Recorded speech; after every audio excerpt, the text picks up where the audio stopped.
নমস্কাৰ বন্ধু বান্ধৱীসকল, মোৰ অন্য এটা ভিডিঅ'লৈ আপোনালোক সকলোকে স্বাগতম জনাইছোঁ।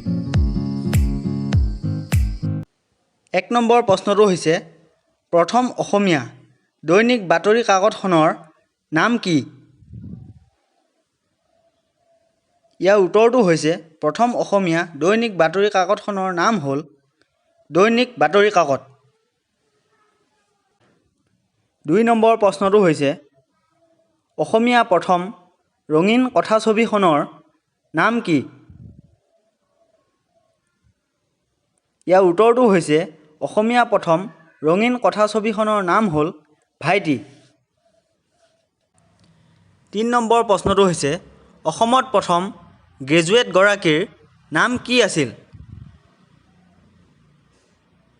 ইয়াৰ উত্তৰটো হৈছে অসমত প্ৰথম গ্ৰেজুৱেটগৰাকীৰ নাম হ'ল আনন্দৰাম বৰুৱা। ৪ নম্বৰ প্ৰশ্নটো হৈছে অসমত জুইশলা কাৰখানা ক'ত আছে? ইয়াৰ উত্তৰটো হৈছে অসমত জুইশলা কাৰখানা ধুবুৰীত আছে।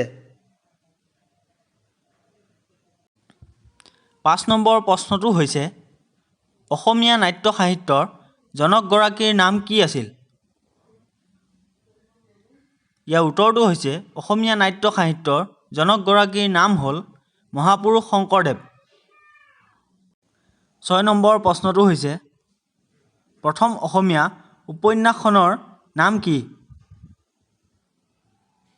ইয়াৰ উত্তৰটো হৈছে প্ৰথম অসমীয়া উপন্যাসখনৰ নাম হ'ল ভানুমতী।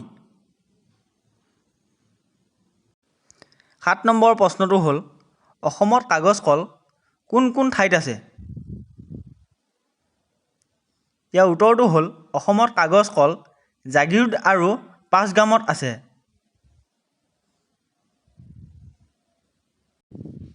৮ নম্বৰ প্ৰশ্নটো হৈছে অসমৰ জাতীয় ফুল কি? ইয়াৰ উত্তৰটো হৈছে অসমৰ জাতীয় ফুল হ'ল কপৌ ফুল। ৯ নম্বৰ প্ৰশ্নটো হৈছে আহোমৰ শেষ ৰজাজনৰ নাম কি আছিল? ইয়াৰ উত্তৰটো হ'ল আহোমৰ শেষ ৰজাজনৰ নাম আছিল স্বৰ্গদেউ পুৰন্দৰ সিংহ। ১০ নম্বৰ প্ৰশ্নটো হ'ল প্ৰথম অসমীয়া চলচ্চিত্ৰৰ নিৰ্মাতা কোন আছিল? ইয়াৰ উত্তৰটো হ'ল প্ৰথম অসমীয়া চলচ্চিত্ৰৰ নিৰ্মাতা জ্যোতিপ্ৰসাদ আগৰৱালা আছিল। ১১ নম্বৰ প্ৰশ্নটো হ'ল মণিৰাম দেৱানক কিমান চনত ফাঁচি দিয়া হৈছিল? ইয়াৰ উত্তৰটো হ'ল মণিৰাম দেৱানক ১৮৫৮ চনৰ ২৬ ফেব্ৰুৱাৰী তাৰিখে ফাঁচি দিয়া হৈছিল। ১২ নম্বৰ প্ৰশ্নটো হৈছে আহোমৰ প্ৰথম ৰাজধানী ক'ত আছিল? ইয়াৰ উত্তৰটো হ'ল আহোমৰ প্ৰথম ৰাজধানী চৰাইদেউত আছিল।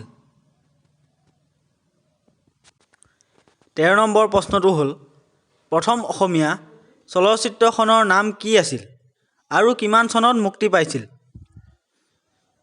ইয়াৰ উত্তৰটো হ'ল প্ৰথম অসমীয়া চলচ্চিত্ৰখনৰ নাম হ'ল জয়মতী আৰু ১৯৩৫ চনত মুক্তি লাভ পাইছিল।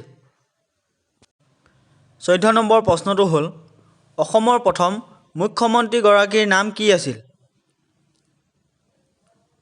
ইয়াৰ উত্তৰটো হ'ল অসমৰ প্ৰথম মুখ্যমন্ত্ৰীগৰাকীৰ নাম হ'ল গোপীনাথ বৰদলৈ। ১৫ নম্বৰ প্ৰশ্নটো হ'ল বিহগী কবি হিচাপে কোনজন কবিক জনা যায়? ইয়াৰ উত্তৰটো হ'ল বিহগী কবি হিচাপে ৰঘুনাথ চৌধুৰীদেৱক জনা যায়।